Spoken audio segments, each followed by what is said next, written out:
You're listening to Inspire Change, a broadcast that strives to educate, motivate, and empower men to challenge traditions of masculinity.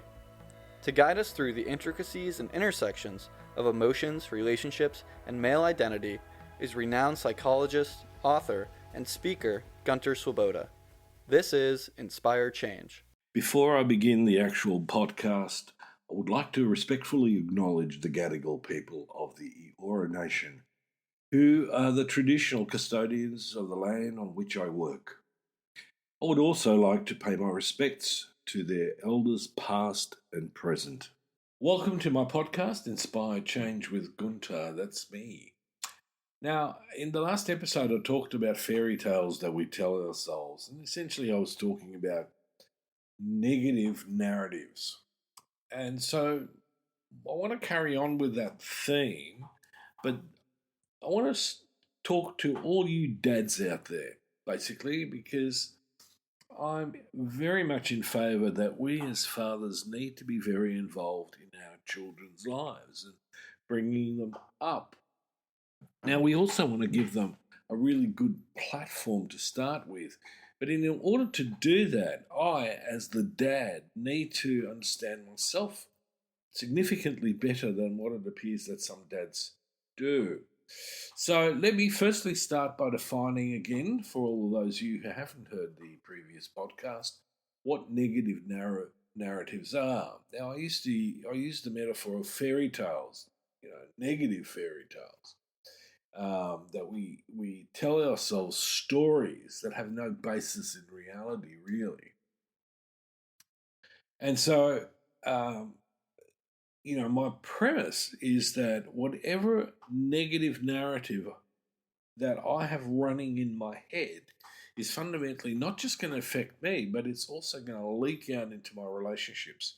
That is with my partner, but most importantly, it is also with my children. Okay? So let me define what I mean by negative narratives. And these are thoughts and beliefs we have about ourselves that are self-critical, pessimistic, and mostly untrue. As a dad, negative self-talk can lead to self-doubt and anxiety. And this, as if in this day and age, we need to feel more anxious than what often we already are. So one of the problems with that is that it makes me less confident in my parenting. Now, for those of you who've got teenagers, let me remind you that teenagers, well, basically all children, but especially teenagers, are opportunistic. And if they can sniff out your Achilles heel, they will go for it, whether you like it or not. It's a fact. Okay, so at that point, my capacity to influence and parent my teen is going to go out the window. But it also means that I'm not going to really be able to meet my child's needs effectively. And a lot of times lead to me feeling completely overwhelmed or hopeless when I'm facing challenges. And all of those of you parents out there who think that parenting should run without challenges, you need to think again. The moment you have children, your life is going to fundamentally change. If it doesn't, we've got a problem. You need to look for the canary in the coal mine. Because at some point, you are going to find a dead budgie. And then at that point, it's not pretty. But let me roll on with this. So, additionally to the sort of thoughts and beliefs, we talk about negative self-talk. Again, leaning to self-criticism, self-denigration. And one of the things that I see parents often do with that, especially dads, is we translate that into being overly critical with our kids as well. I might have unrealistic expectation or be too quick to point out my child's flaws. And, in the child, that can lead to feelings of inadequacy and low self-esteem. And, we're here to actually help build them up, not in an arrogant or narcissistic way, but for them to feel secure and safe and self assured enough to participate effectively in the world. So, negative narratives can also impact on a father's ability to provide a supportive and nurturing environment for their kids. If you as a dad is constantly thinking negatively about yourself or the world around you, then you're probably struggling to create a positive and loving environment for your kids to grow up in. So, how does this negative narrative then particularly impact on us as dads? Well, I'm going to talk about a number of sort of paternal styles, as it were. So, the type of dad stemming from these negative narratives. Okay, so the first one that I want to focus on a little bit is the perfectionistic father. This is a dad who internalizes the narrative that he has to be perfect in everything he does, and therefore will put too much pressure on himself, firstly, but also on his son to excel in every area of life. Now we know, and I've spoken about this, perfectionism is bad news. It leads to procrastination, anxiety, low self-esteem, all sorts of stuff. And being or attempting to be perfect is not going to alleviate the problem. In fact, it's going to make it worse. You are reaching or trying to reach for the unattainable. Now, as a perfectionistic dad, I'm also going to be overly critical of my son's mistakes or my daughter's mistakes. And then that leads to feelings of shame. And again, we talk about low self esteem. So the impact of this is going to be some sort of cost to my child's mental health and the development of my child's healthy sense of self. Now, remember, my job as a parent is to help formulate a place in which my child feels safe and secure and open enough to really engage with me. Now, as that child develops, I want that child to internalize that capacity so they begin to have a safe and secure attachment to themselves. So, again, those of you who've been following my podcasts are going to hear the whole process of attachment style. Okay, another sort of dad that we've got going is the absent father. So this is a dad who fundamentally internalizes the narrative that he just isn't good enough, and therefore he needs to withdraw from his sons, emotionally or physically. Also works with daughters. A lot of dads withdraw from daughters, especially around 12, 13. And if they're uncomfortable with women to some degree, and I'm not talking sexually, I'm just talking about sort of negative narratives that I get from a lot of, young men about how women can be, overbearing, dominating, threatening, all that sort of stuff, which in a lot of cases women just aren't. It's something that we might be projecting into the world. So, in that relationship where the dad's absent, that father son is also going to internalize that negative narrative and begin to feel that he too is not good enough to deserve his father's attention or love. So, what's going to take a hit? Self-worth and his ability to form healthy relationships in the future. The next dad is the overly controlling father. Now, this is where I drop back into the conversation about patriarchy. Okay, so if I have a dad who's been really deeply, socialized into the patriarchal model of masculinity, then he wants to dominate and he wants to control. The idea that I, as a dad, always need to be in control will represent itself in being overly controlling of my child's behavior and that kid's decisions. So what's going to happen? Well, the kid's going to grow up believing that she has no agency or control over his own life. So the father also in that situation may be critical of his son's choices and belittle him for making mistakes.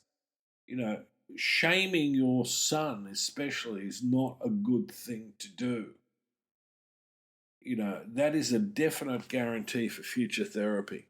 If that boy grows into a man who needs to function appropriately in the world. You know, we don't dominate and control people. Doesn't matter whether it's my wife, my partner, my kids, my reports in business. We need to work with people. And so as a father, I really need to take stock of what I'm listening to in my head and be critically analytical of that. Okay, the next style that I often see is the emotionally distant father. Now, that's essentially very similar to the absent dad, but the emotionally distant father could actually be practically on deck, right? So, taking his son or his daughter to sporting events, being there for, the concerts and all that, but they don't demonstrate a great deal of emotion. Um, and the repertoire comes out of the patriarchal ideal that a male, a man, a father needs to be strong and unemotional, and so he will not express a great deal of emotion to his child, but rather internalize a lot of it. So the kid grows up basically seeing dad almost as a two-dimensional being. Um, and the cost to that is the child, let's talk about sons, ability to develop emotional intelligence to form healthy relationships in the future. A lot of boys that grow up with a dad like that are probably going to be uncomfortable with expressing their own emotion unless it's anger and rage. That one often comes out despite themselves. And so, in this process, one of the things that, boys in particular begin to experience is a sense of emotional isolation. They can be with people, but they don't feel like they're connecting with people. Okay, the next one is the overly competitive father. This is a dad who internalizes the narrative that he must always win. So, again, the patriarchal socialization comes out in this that life is a competition, and if you're going to be successful, you must always win. And you must be the best. And you must give that message to your son because that's what a good father does. So, the problem with that is that it can lead to father and son feeling like they're in competition with one another. And the boy begins to learn not to enjoy his own accomplishments. And the dad then gets into feeling like, in order for that boy to be more successful, he needs to really put some pressure on. You got to get out there and win. You got to participate in everything. And this restricts often boys' capacity to choose what they really want to do as opposed to what dad wants me to do. And again, this is not really healthy. So, in that context, there are a few examples that I wanted to give you to take a look at you as a dad. There's lots of permutations on this. So, it's like, what other narratives have you got going in your head? Are they in conflict with one another? For some fathers, they expect everybody else to work really, really hard, but they don't necessarily put effort into where it counts themselves. So they could be good at work, but they're not necessarily present at home, or vice versa. They might be really good at home, but they've chosen not to live up to their own potential. And that's a very sad story in of itself.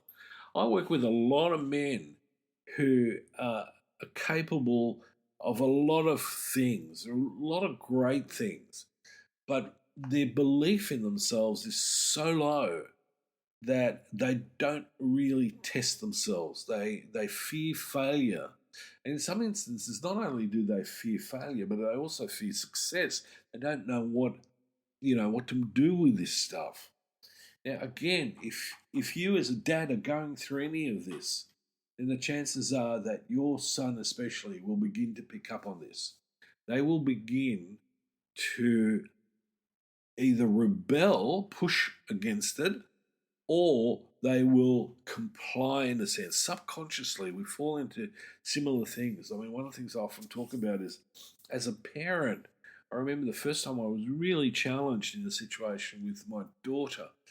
I I opened my mouth and my dad came out. And my dad was very verbal and he was also very loud at times. And that's not really what I wanted my daughter to experience. I didn't want her to be scared of me. So, I need to sort of step back and reflect and go, okay, I need to change this. I need to change me. I need to be more aware of what's going on in my own head.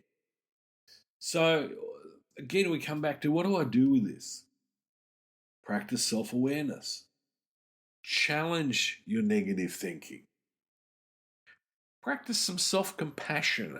Give yourself a go. You're doing the best that you can. Most kids didn't come with an instruction manual telling us what to do. One of the things that is also important is to reframe your perspective on stuff. Most of the time when we expect catastrophes to happen, they don't. Learn from that. Yes, we could go, okay, as part of my sort of life risk management, think about the worst thing, then put it aside and see what happens. But one of the things I want to talk about as a final round on this particular topic is, and I'm going to talk a little bit more about different sort of attachment styles, but the thing that I want to leave dads with this, you dads out there, if you're really struggling, get some professional help. It's not a sign of weakness or shame. It can only help you, but it will help those who you are in relationship with. And I think that's the biggest gift we can give to others. That is when a lot of us as good men become great, when we actually dip our hand into the can of worms and unpack them and look at, what are we really about deep down? And in most cases, most of us as men are not bad. Don't take on that narrative. It's a social meme that may be going around, but it is untrue.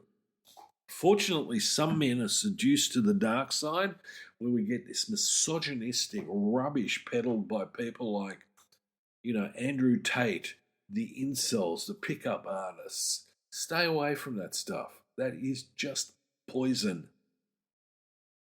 If you believe that women are the enemy, you need to do a retake. Because if you believe that, think about how you're going to deal with your daughter, let alone your son. Do you want your son to walk into the world with a negative attitude, a negative narrative about women in his head, or do you want him to seek out relationships wherein he can be happy, wherein he can determine what's healthy for him and not? So on that note, I'm going to sign off, and until next time, we pick up with some more stuff about dads and attachment. This is me signing off. Thank you for listening to Inspire Change, a broadcast that strives to educate, motivate, and empower men to challenge traditions of masculinity. For more information on the Making Good Men Great movement, or for individual or group coaching sessions with Gunter, visit makinggoodmengreat.com. For inquiries regarding broadcast topics or appearing on the show, email Miranda at noirtainment.com. That's Miranda at NOIRTAINMENT.com.